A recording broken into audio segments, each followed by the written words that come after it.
শুধু ডাগর ডাগর ভাবি সেটিং করতেস। কেন? ডুম জ্বালাবে, হ্যালোজেন জ্বালাবে, টুইলাইট জ্বালাবে, জেনারেটর চালাবে, বিল উঠবে দাদার নামে।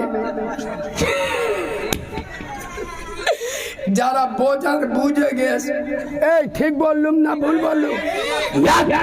পরকীয়া প্রেম বেড়েছে না কমেছে? তোর কপালে খোদার গজব পড়বে বাঁদরের বাচ্চা। 24 ঘন্টা ফ্যাক্টরিতে কাজ করিস, দিল্লিতে মাসের পর মাস আসে, আর ওর কচি মতো বোর হাতে 10 ইঞ্চি 5G মাল দিয়ে গেছে। এই ঠিক বলছি না ভুল বলছি? ও তো 24 ঘন্টা মোবাইলই দেখতেস, কোথায় কি হচ্ছে। স্বামী তো বাইরে, কতদিন সহ্য করবে? খোদার কসম, হয়তো আমার ভাষা আপনাদের পছন্দ হবে না, বাস্তবটা বলে যাচ্ছে, সত্যটা বলে যাচ্ছে। পরকীয়া প্রেম ভালোবাসা বেড়েছে না কমেছে? আমাদের এই 29-28 বছর বয়স, আমরা ছোটবেলায় দেখতাম দুটো একটা মেয়ে ফেলেছে। কচি কচি ভাবিরা দুটো ছাবার লেগেতে পালাচ্ছে। ঠিক বলছি না ভুল বলছি? সোনার খোদার কসম, চেনা ব্যভিচারী পাড়ার সব থেকে বড় কারণ বলবো, সব থেকে বড় কারণ শুধু মোবাইল নয়, দুটো জিনিস।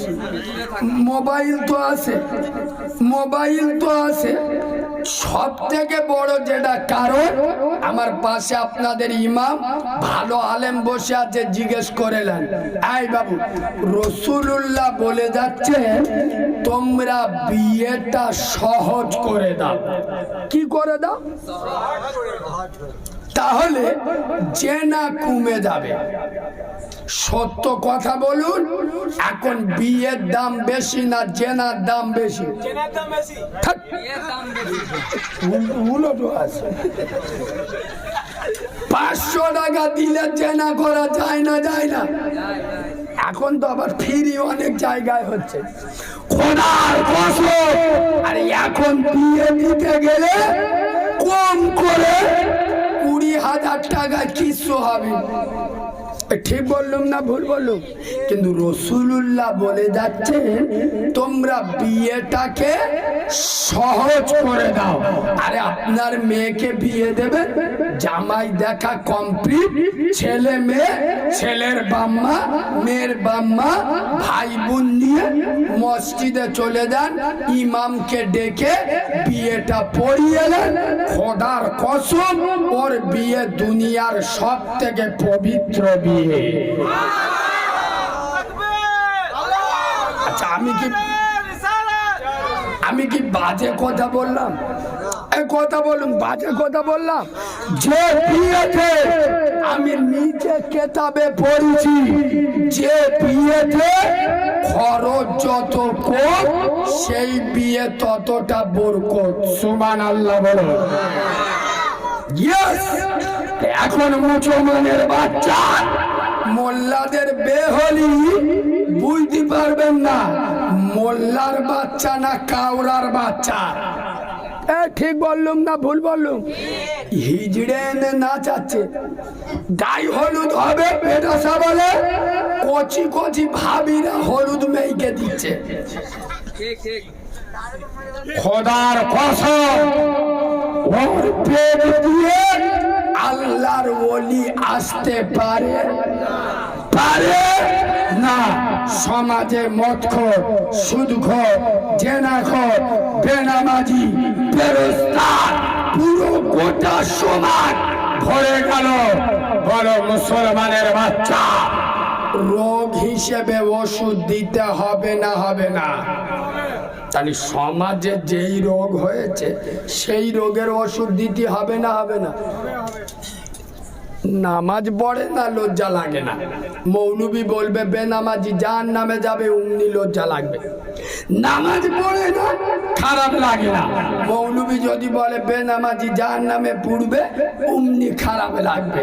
চাচা সকালবেলা দোকান খুলেছে, একটা লোক গিয়ে বলতে দেবো দাদা বেচা কেনা কিরাম হলো? বলি সকাল থেকে কার মুখ দেখেছি সারা দিন ভালো যায়। ও চিটিং বাজের বাচ্চা ফজরের নামাজ পড়ে, ওর থেকে খারাপ মুখ দুই নাই আর কারোর আছে? কথা বলে না আছে। ও আবার বলতে কার মুখ দেখিস তা ঠিক নেই। নামাজের ওয়াজ তো সবার পছন্দ হবে। কি গো, আমি বক্তব্য শেষ করে দেবো? আপনাদের অসুবিধা হচ্ছে? খারাপ লাগছে? নামাজের কথা বলবো না বলবো নি? তাহলে একবার তকবীর দেবো। সবাই দিতি বললি দেবো, নইলি দেবো। দেবো কি দেবো? দাও না, নারে থাকবে। আর ভুল হয়ে গেছে, মাফ কর দেন। আজ জীবনে তকবীর দিতে বলবো, আওয়াজ দেশ দেখো, আল্লাহর নামে আওয়াজ দেশে যেন পাদলা হাগা। এই বাবু, আল্লাহু আকবার মানে কি? আল্লাহু আকবার মানে কি? জ্ঞানী মানুষ আল্লাহ বড়। আল্লাহকে বড় বলবে দিল্লিতে দাদা, আর বাংলায় ওই গোবর খাওয়া মালটার কি নাম, দিলীপ ঘোষ। ভয় লেগেছে? এমন তকবীর দেবে। এ বাবু, জলসার দিন কুটুমে আসতো বাড়িতে? আসতো। ও সিটিং বাজগুলো আসবে, গরুর গোশত বিসমিল্লাহ বলে চাকরি 3 কিলো ছেড়ে দেবে, বুঝলে? খাবে আর ঘর তো গোল গোশ হবে। ওদের জলসা শুনতে হয় না। আর